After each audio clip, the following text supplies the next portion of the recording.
अब बाकी के सारे महीने हाथ जोड़ के कहते हैं, अरे पुरुषोत्तम तुम तो हमसे भी ज्यादा श्रेष्ठ हो, हम में तो एक ही लीला होती है, ठाकुर जी सबरी लीला तुम्हारे संग करते हैं। तो ऐसा ये पुरुषोत्तम मास, कितने कृपालु है ना लाल जी, दीनों पर कृपा करते हैं और हम दीन नहीं हैं। जो दीन है, दीन बंधु नाम है ठाकुर जी का, और हम दीन ही नहीं हैं। हमारे अंदर चतुरता इतनी बड़ी हुई है कि जिसके कारण ठाकुर जी हमसे दूरी बना के रखते।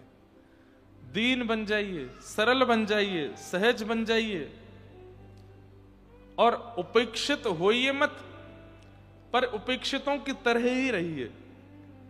किसी कार्य को कहने के लिए आपको निमंत्रित, तो आप कह दिया कीजिए कि मैं अधिकारी तो नहीं हूं, फिर भी आप बुला रहे हैं तो आऊंगा। मैं योग्य तो नहीं है, फिर भी आप कह रहे तो आऊंगा। लेकिन आजकल एक बात बोलूं, इतना बनावटी जमाना हो गया कि ऐसी बातें भी बनावटी लोग ही बोलते हैं।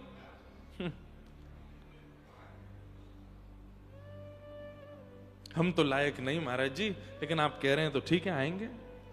हमारी कोई योग्यता नहीं है महाराज जी, लेकिन आप कह रहे हैं तो सब करेंगे। ये भी कई बनावटी लोग बोलने लगे, और उनकी बनावटी बात अलग ही पता चल जाती।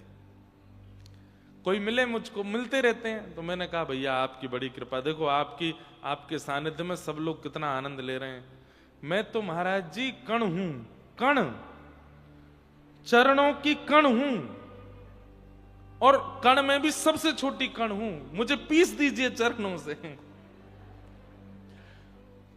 अलग ही पता चल रहा है कि बनावटी बोल रहे हैं। भाई जो दीन होगा ना, वो बोलेगा नहीं कि मैं दीन हूं। दीन कभी बताएगा नहीं कि मैं दीन हूं। उसकी तो प्रक्रिया मौन रहती है, शांत रहती है, नेत्र झुके हुए रहते हैं, तन झुका हुआ रहता है। शब्द से बताना नहीं पड़ेगा कि वो दीन है। उसकी भावना, उसके विचार, उसके चलना फिरना, उठना बैठना और शरीर से पता चल जाता है कि वो दीन है। और ऐसे के ठाकुर जी बंधु हैं, दीन बंधु हैं, उनको ठाकुर जी बहुत प्रेम करते हैं।